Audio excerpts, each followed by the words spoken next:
He probably was. There we go. That one. Alrighty.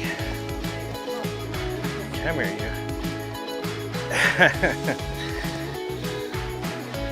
Yeah, little buck bass. We'll take it. A little jig. They're fun. They're fun. I'll take it. Boom. Okay, here's a question from a young angler who doesn't have a boat, but he fishes from the shoreline. Glenn, what lures would you choose to fish in a pond that doesn't have a whole lot of cover?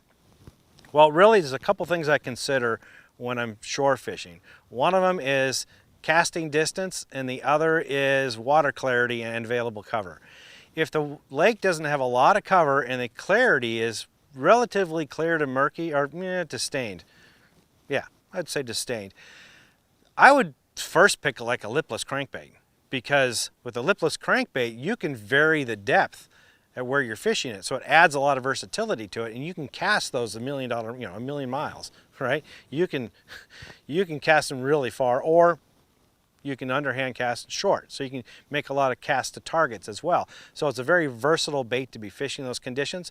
If the bass aren't willing to chase down a lure in that clear to stained water, then I would fish something like a Yum Dinger, a soft plastic jerkbait.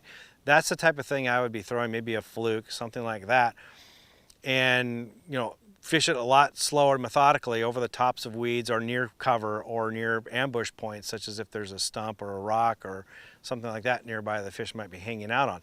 If the water's murky and the visibility isn't all that much, or if it's got a lot more weeds in it, then I'd pick something like a spinnerbait that has Colorado or Indiana blades on it.